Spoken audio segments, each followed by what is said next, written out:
Precious Achiuwa is back with the Heat. What's his role with the team? And can he be better the second time around? We'll answer that and talk about a player that left on bad terms but led the team to incredible moments on today's episode of Locked On Heat.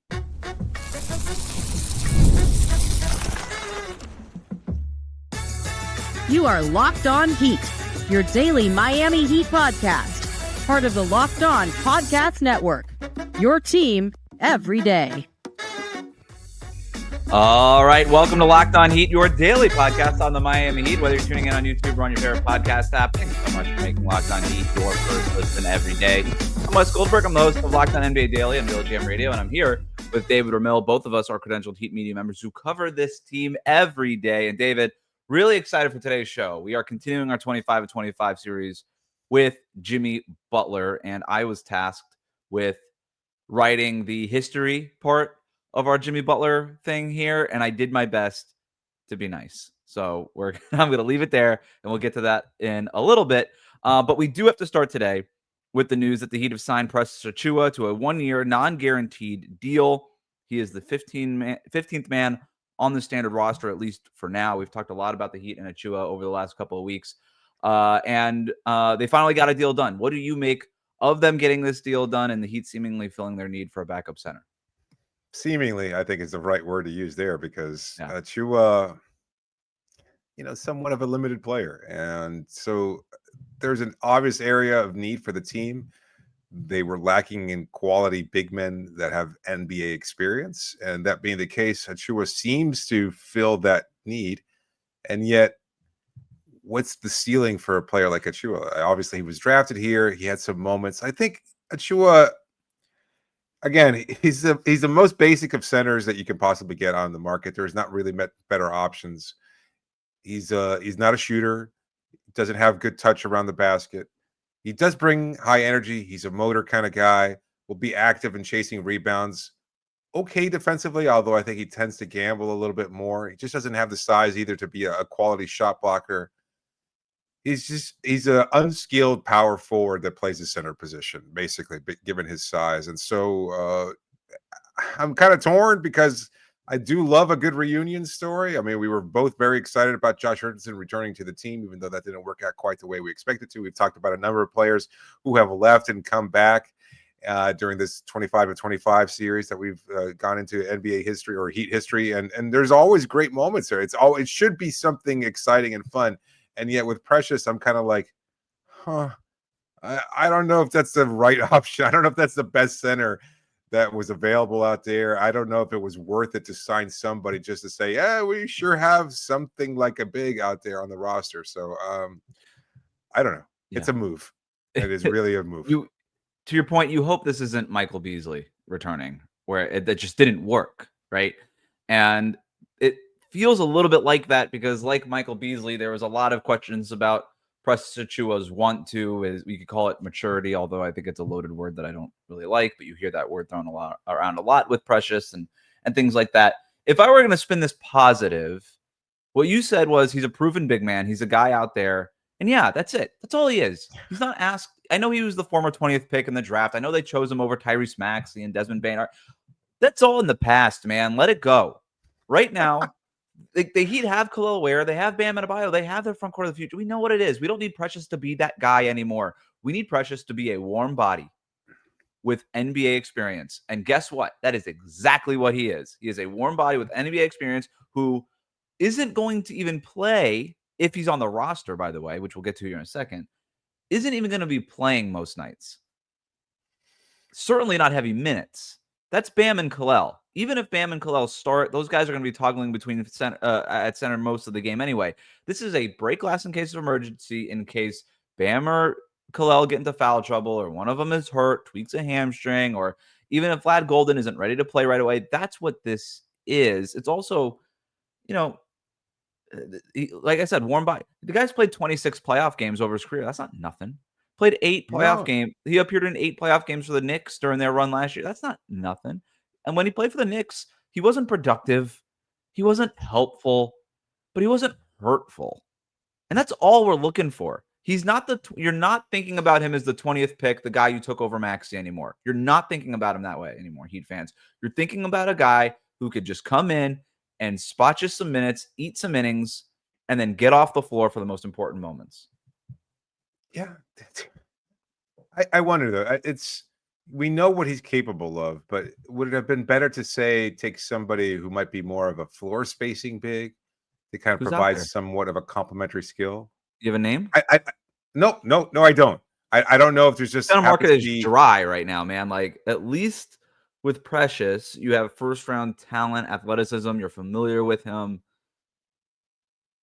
Okay, and here's the other that part about matters a this. lot. Now, and maybe now here's the part that it matters that he's willing to take a fully non-guaranteed contract.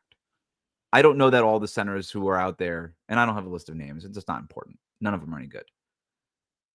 That was really important here. We've talked about the Precious Achiuwa option a lot. And we was okay. How do you go get Precious Achiuwa or any big man to fill up that 15th roster spot? And we kept talking about, do you waive Terry Rozier, creating another $1.5 million in space in order to get enough space to sign Precious to a guaranteed veteran minimum contract? Do you do that? Do you try to waive and stretch Simone Fontecchio before that deadline had passed by a couple weeks ago? That deadline passed by, that no longer became an option. Do you trade somebody else in a salary dump type move like you did with Haywood Highsmith? Is that really worth it for a guy like Precious Achiuwa? And obviously the Heat decided no. None of those options are worth it for Precious Achiuwa. Everything you guys are saying in terms of concerns, we have those concerns. We're not doing any of that stuff. We're not jumping through those kinds of hoops for Precious Achiuwa, but we recognize that we could use a body there anyway. And you look across the league, David, and what's striking to me is how many veterans, Monty Morris, Thomas Bryant, Malcolm Brogdon, Landry Shamet, are taking fully non-guaranteed deals to sign with teams, which essentially amount to training camp invite. Malcolm Brogdon and Landry Shamet are on non-guaranteed contracts right now for the Knicks, battling it out for their final roster spot. These are names. These are guys who have played in big moments, and they're just like hoping to make a team right now. And I think you're seeing that trend across the league, and so it doesn't surprise me necessarily that Precious Achiuwa is willing to do that. But that's what this is. This is a training camp deal. The Heat, by signing Precious Achiuwa, are over the luxury tax now by about $600,000, according to Bobby Marks. They can get under that if they just waive Precious in the middle of the year. They can do that. Or obviously before the season starts, if they deem that he's not good enough, or that Vlad Golden is just better than him and ready to kind of contribute those games. And then they can always kind of loop back around to Precious Achiuwa midseason and sign him to a prorated minimum and have him on the roster anyway, or any other backup center for that matter. Would Thomas Bryant have been a better option? That's a lot of we tried that now twice. We're gonna go a third time, at least with Precious. Like, we tried it once. I don't know. I don't think Thomas would have been a better option. No, I suppose not. I mean, Thomas Bryant and Drew Smith in the same offseason would have literally felt like we just did this a year ago. At least this is just copy and paste the transaction and the press release from last year. Just make sure you change that 4 to a 5. And David, I'm excited, man. I'm excited for Precious to at least show up in training camp. I'm excited to go cover him at FAU. Like, I want to see what this guy's about. It didn't work out the first time. Can he make it work? Like you said, I love a redemption story. There's a lot of stories like this that end up with a positive ending. He's not going to be worth the 20th pick ever. But can he be a serviceable break glass in case of emergency backup big man? Absolutely. I have no question that he's capable of doing that. He played 57 games last year for the Knicks. You know, yeah. That's not do you echo your words? That's not nothing. It's not nothing. You got Karl Anthony Towns in the team. And you know what? That's a big deal. When you go from nothing to not nothing, it's a big difference. Because before this, the Heat had nothing behind Khalil and Bam, and now they have something. And that's his job, is just to be somebody at that position. I do hope it works out. Of course. I hope he has his moment there where he can kind of provide that spark and energy. To your point, he's not going to be playing a lot, at least barring any injury that you can't foresee. He's not expected to play a lot or regularly.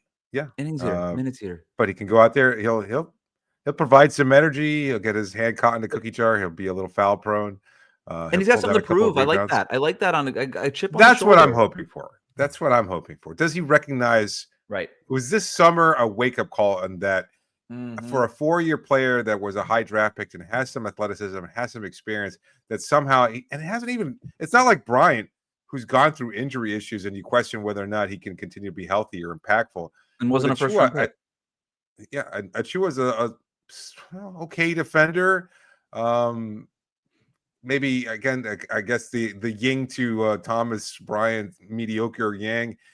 He provides a defense that he lacks on offense versus what Bryant does, vice versa. It's less of a yin and a yang, and it's more of like a yeah and a yeah. Yeah.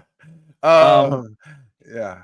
Last point on this. Can we so we like that he's coming back. We hope that he's got the chip on his shoulder. I'm excited to talk with him at Media Day on Monday and kind of get to the bottom of this. But just in terms of the housekeeping notes part of this, no, a Terry Rozier trade is not coming.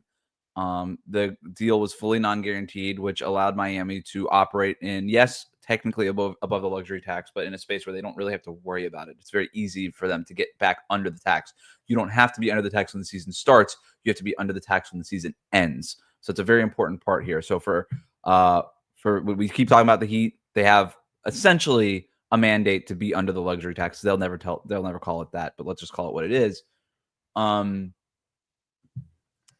This doesn't affect, they are technically over it, but it's not a big deal. They can get under it very easily. I did see that the salary cap might be somewhat, or that the hit to the salary cap might be somewhat lessened because Tyler Hero is unlikely to reach whatever bonuses that have been baked into his contract. So it's an unlikely to receive bonus at this point that might put them under the cap.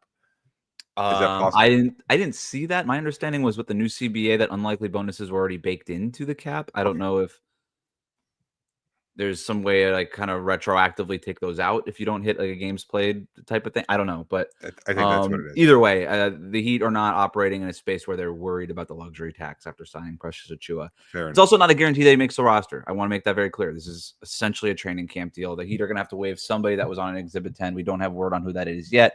Frankly, I don't think it matters all that much. And we'll see. We'll see what Precious can do at Media Day and a training camp in Boca Raton. But we're going to keep it. We'll stop there for now on the Precious Achiuwa stuff.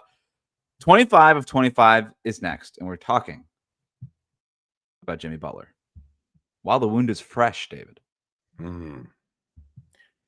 Today's episode is brought to you by FanDuel. The NFL season's here, and FanDuel is making sure you're ready for kickoff with a can't-miss offer. Because right now, new customers can bet just $5, and if your bet wins, you'll get $300 in bonus bets and use across the app. You'll love using FanDuel because it fits however you like to bet, from player props to building a same-game parlay or even jumping in live as the action's unfolding. Makes every game more exciting, whether you're watching your team or just keeping an eye on your fantasy lineup or any team that's playing right now. It's quick, it's easy, and it's the best way to add a little bit more energy to your Sunday. So are you ready to play?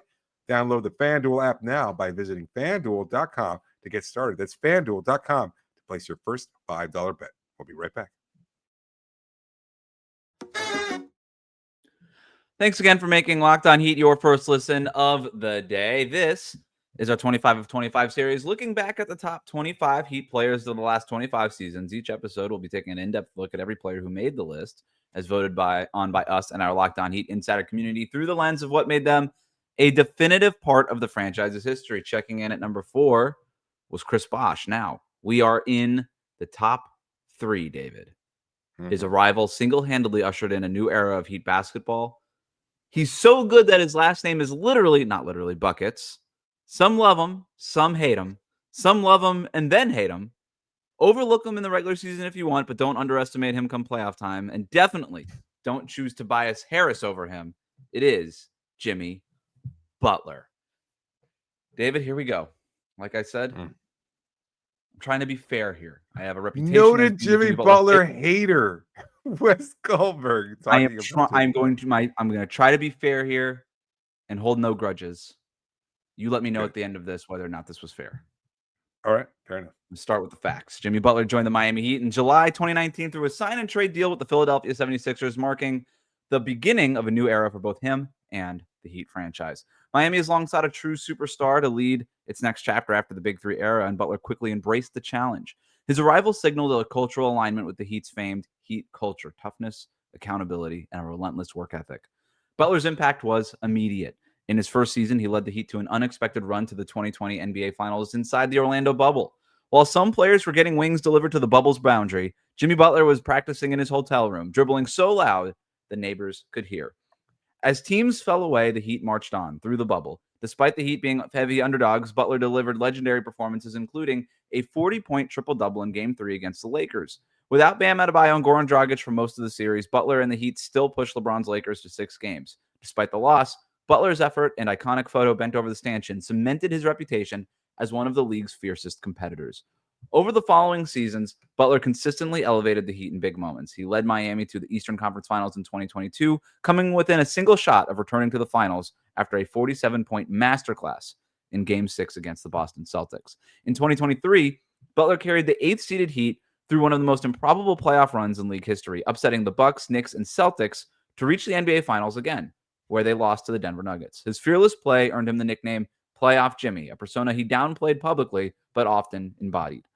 There were other personas too. Dreadhead Jimbo, Emo Jimmy, and Cowboy Jimmy all had their own looks and origin stories, but all were uniquely Jimmy Butler and appreciated by Heat fans. In Miami, Jimmy was one of the most confounding players in the league, on and off the court, and Heat fans embraced him as their own, as only they could. For 5 seasons, Butler delivered memorable moments and classic performances. He elevated the Heat to the brink of greatness more often than not, especially when the odds were stacked against him. Bill Simmons labeled the Heat the zombie Heat. For the rest of the league, Butler was the boogeyman. For Miami, he represented the perfect blend of star power and grit. He restored the Heat to contender status, proving that toughness, leadership, and belief that the Heat were only out of it when you killed them off for good. And that's what made his departure that much more heartbreaking. An ill-timed injury sidelined him for the 2024 playoffs, and when he told somebody holding a phone that the Celtics were lucky he didn't play in the first round, Pat Riley responded by telling him to shut his mouth. What followed was tension over a contract extension, questions about Butler's future, Butler quiet quitting on the team midseason, and ultimately a trade request. Tensions rose to a boiling point of no return, and in February, Butler was traded to the Warriors in a deal that netted Andrew Wiggins, Davion Mitchell, Kyle Anderson, and a first-round pick. Now Butler is in Golden State, and the Heat are beginning a new era, hoping to rise from the ashes of the bridges Butler burnt. No, the Heat didn't win a championship in the Jimmy Butler era. Ultimately, they'll be remembered as a team that always was close, but also always so far. A team that didn't win a championship, but was the final boss for multiple champions. Whether it was the Lakers, Nuggets, or Celtics, storied franchises and all-time great players had to go through Jimmy Butler and the Heat before they could meet immortality. Jimmy Butler's greatest strength was that he made his teammates better. Perhaps his greatest weakness was that he made his enemies better too. Was I fair, David? Oh, yeah, more than fair. I think there's no doubt about that. You were positive, glowing, and honest. And I think it's honestly something that all Heat fans should remember. Like, I don't think, I really don't know if there's still a lingering animosity towards Jimmy. I know that we saw some sector of the fans kind of divided about that. Some were indifferent. He's no longer here. It doesn't really matter. Some were very focused on the positive. Some focused on the negative, the way that he ended his tenure with Miami. But I think you did a good job of capturing those positive moments. I don't think anything's ever split the fan base as much as Jimmy Butler's slow burning departure. Dwayne Wade leaving, whatever, LeBron James leaving, nothing split the fan base quite. Some were Jimmy Butler supporters. It's the front office's fault. Sleepy Pat, all this stuff. That was that fact. Others were like, he quit on the team. There's no forgiving that. There was that. It was totally split. So to answer your question, we don't know how the wound is still fresh, and I still think that Heat fans are kind of reconciling with this. Maybe. I could understand that perspective, but I just honestly, I can't help but focus on the positive. I never really leaned into the quiet quitting of the team because I just can't help it. He wanted something different than the team did. He wanted to get paid. The team didn't want to pay him. And I think that's fair. I respect both perspectives, and that Jimmy, like most NBA players, wants to get paid as much as they possibly can. And he got his money. That's what he's supposed to do. He wants his money. He got it. His agent, Bernie Lee, wanted that money too, and he got it as well from Golden State. I guess my biggest problem with it, not to go into the Jimmy Butler hater stuff, is that he literally said all the time that it wasn't about the money. And I know that, and people are like, what else is he supposed to say? You don't have to say that. You don't have to say it's not about the money. No, you're right. You don't have to do any of that. So it was always the public stuff didn't always. He is very media savvy, and he's very aware of what his brand was and how to maximize that brand. And it was so much fun to cover him. It was so much freaking fun to cover him those 5 years. But I cannot help but it's very hard for me to separate Jimmy Butler from the fact that the public image was very different than who the player actually was or did. The actions didn't always back up the words with him all the time. And I think that is the thing that rubs some Heat fans the wrong way.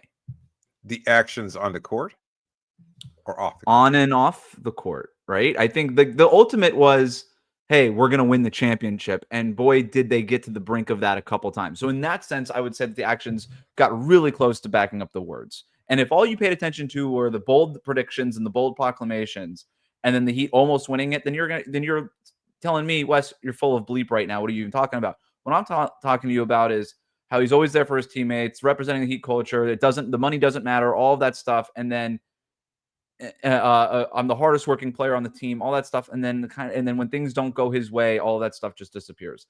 And that was the problem that I think a lot of Heat fans had. Yeah, there's a lot more, behind the scenes of the tenure with Miami and everything else like that. Honestly, I hope it never comes out. I think the front office wouldn't want it to, and I don't think the players and coaches wouldn't want it to. Got really uncomfortable when some of that stuff started to leak out during the Butler trade saga. Yeah. So, yeah. No, I just the acquisition was for me. I was covering the team by myself at that point. Jimmy. I think you covered his trade or sign and trade with Miami, and then you went on to cover the Warriors. And that first season, I remember being in Miami covering media day and watching Jimmy do his introductory media scrum.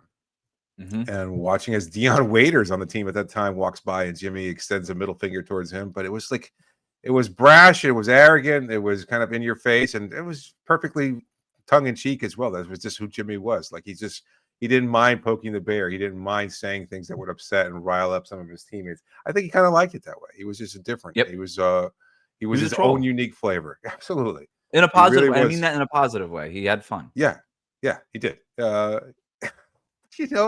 remember even going back. I know I've talked about it before, but even going back to when he was with the Minnesota Timberwolves and covering him when he was in Orlando.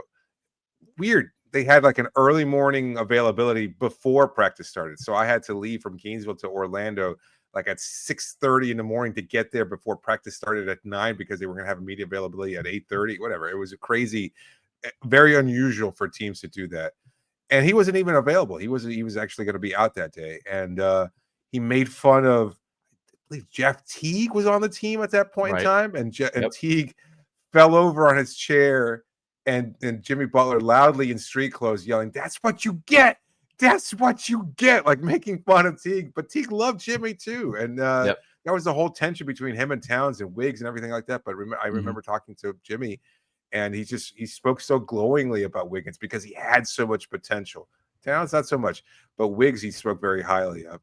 And just you could tell how important it was, the work ethic and everything else like that. And that's why even years before he joined Miami, I always thought he would be a great You were on fit. that for a long time. I remember talking to you about you're like Jimmy's the guy. He's the next guy. You're right. And he was the guy. He was the guy for 5 years, and it was an awesome 5 years. And I'll always appreciate that run. This is to me where I think with Shaq, I remembered the positives more than the bristling ending. And you kind of remember the ending, and it was, and I kind of the end of Jimmy Butler was left such a sour taste in my mouth that I think it's going to be a little while before I kind of fully sort of have a warm feeling about the Jimmy Butler era. But I'm admitting it, right? Like that's part of it. The highest he was ranked by our panel was 2. The lowest he was ranked was 5. You and I had him each at number 3. We'll talk about trivia after this. Today's episode, I'm sure Jimmy would appreciate this, is brought to you by Skims. When I found out that Skims was making underwear for men, I was intrigued. I've heard so much about their quality from friends and family. I had to give it a try. And let me tell you, it lives up to the hype. I've always had issues with underwear, with its fit, comfort, or just finding the right style.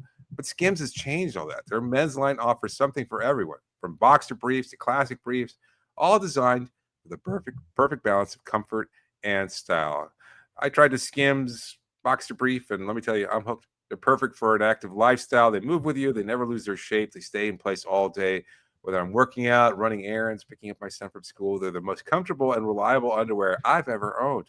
Plus, the lightweight material feels amazing, almost like you're wearing nothing at all. So shop Skims Men's at skims.com. Let them know we sent you. After you place an order, select podcast in the survey and select our show in the drop-down menu that follows. That's skims.com. We'll be right back. Ready for some trivia? Absolutely.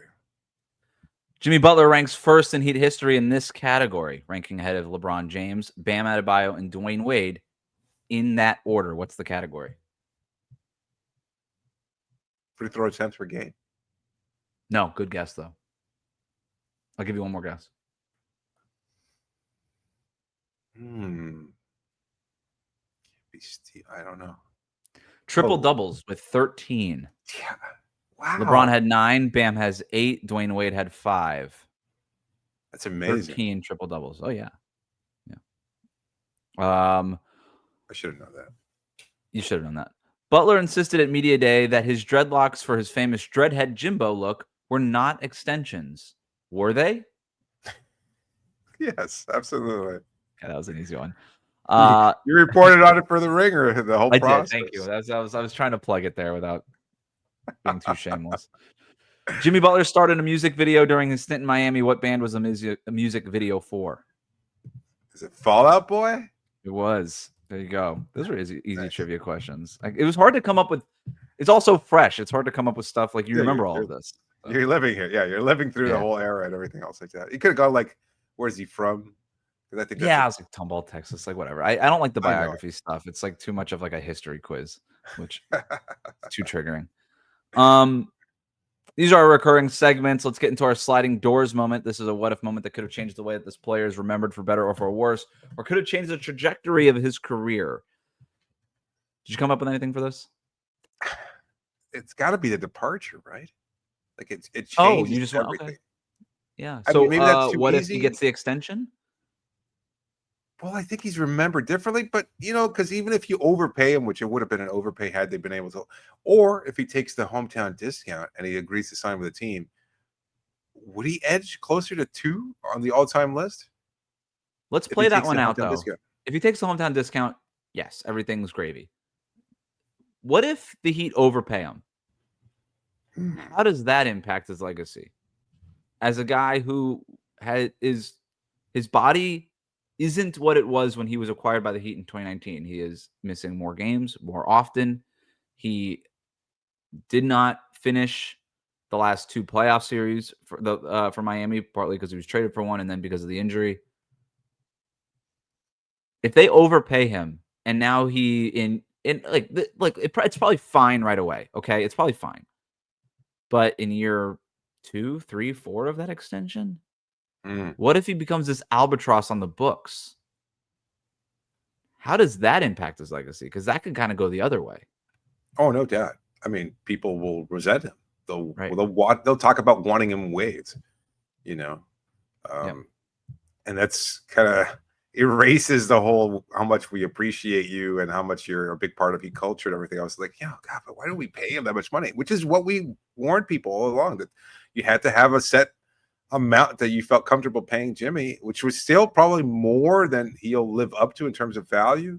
Yeah. And I know some fans just say, you know what, just give him an open check and let him fill in the amount. It's like, you can't do that, because then you're on the hook for why didn't you build a successful team? Look, Pat Riley played hardball with Dwayne Wade. He played hardball with Alonzo Mourning, and both those players came back and realized, you know what, I get it. I wasn't the player that I was early in my career. Should Pat have paid Wade more earlier in his career? Absolutely.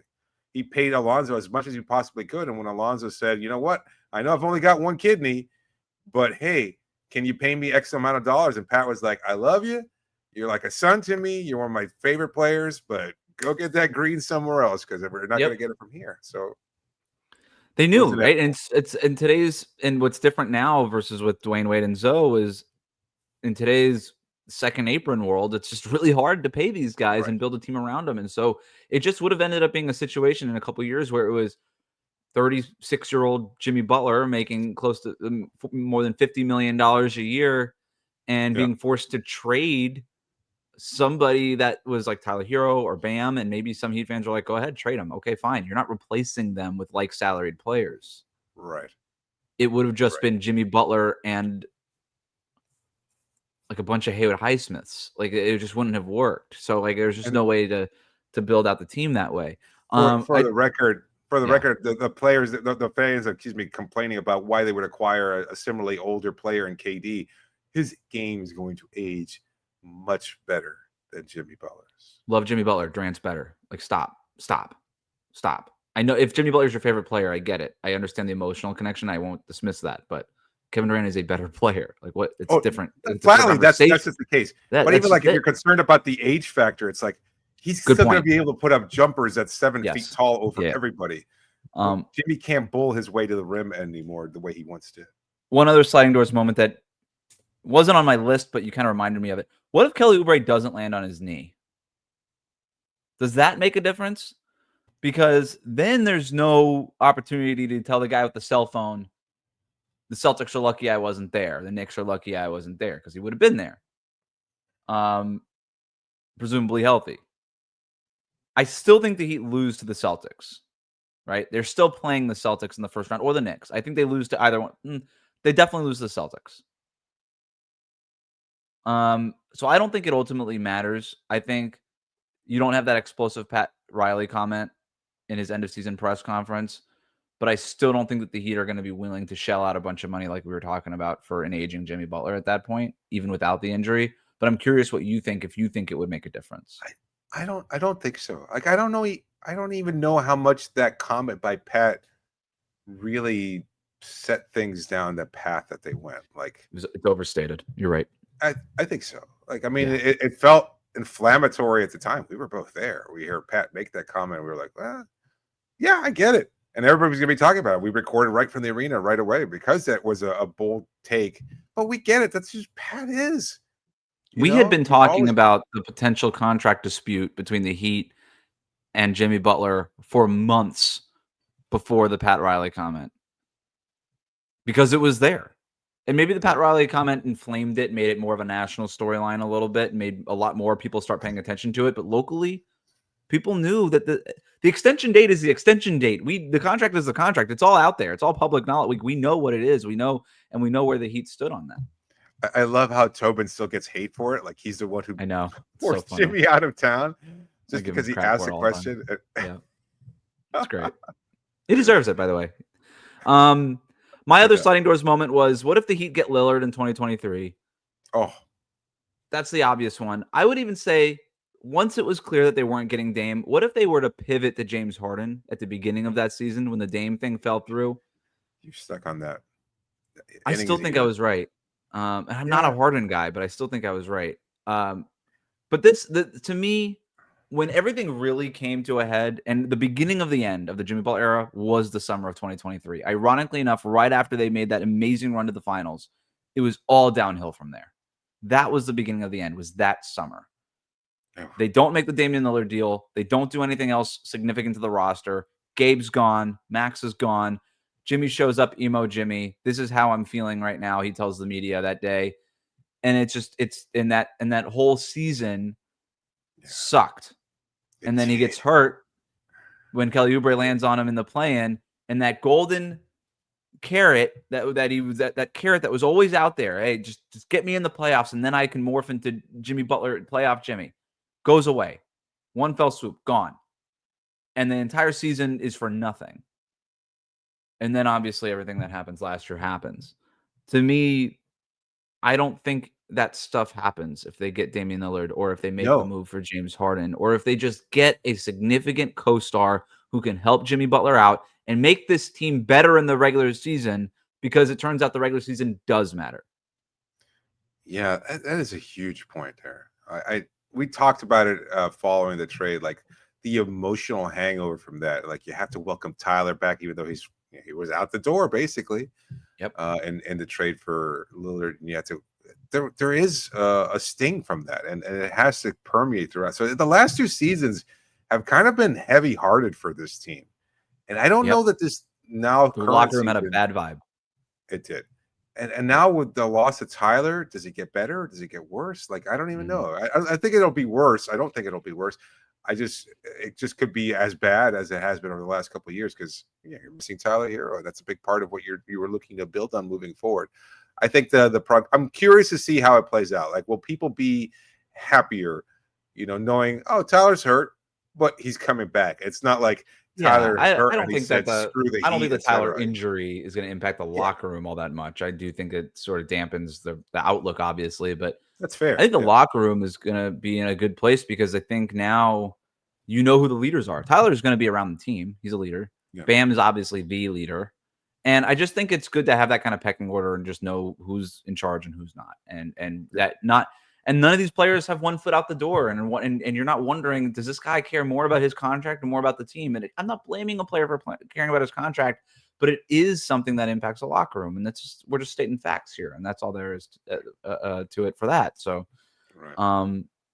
I think the locker room will be in a better place, if only because the trade drama and all that stuff is past. And it honestly, I don't think it can get any worse. There's only going up from where it was towards the end of last season. Really quick, jersey worthy, yes. Jones Battier Zoe test, yes. Versus pin this player against the player who came before him and ask if we got it right.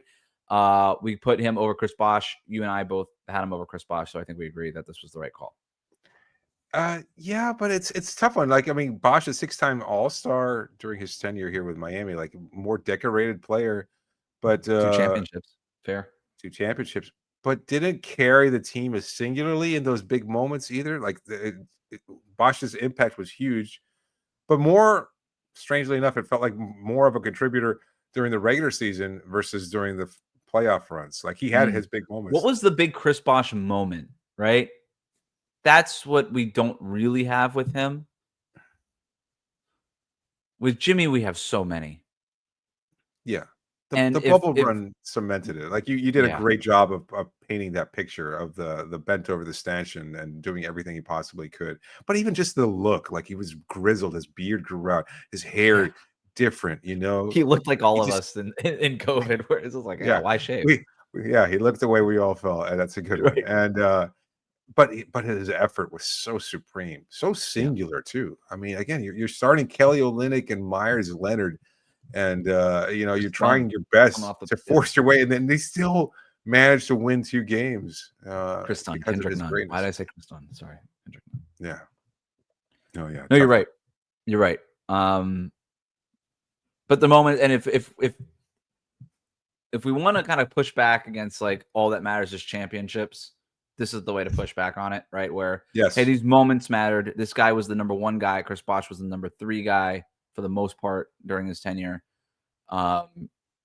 This stuff matters. And so I think Jimmy, and just what he represented during that time, and the fact that he pulled Miami out of this woe-begone era and all this stuff was a big deal. He was a superstar, right? He was the guy who was in commercials.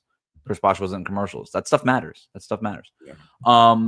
Really quick, the jersey worthy thing that we skimmed over. What's the Jimmy Butler jersey you think of? Wow. I guess it's black. I think Butler in black. I go black, although he was bent over the stanchion in white. Yes, he was. But I still picture him in the black jersey when he was like full playoff Jimmy, black jersey against the Milwaukee Bucks. It's like, that was scary. That was a scary sight if you were an opponent. Yeah. Jimmy Butler checks in at number 3. We only have 2 more left in our 25 of 25 series. Let us know what you think in the comments. Thank you for making Locked On Heat your first listen every day.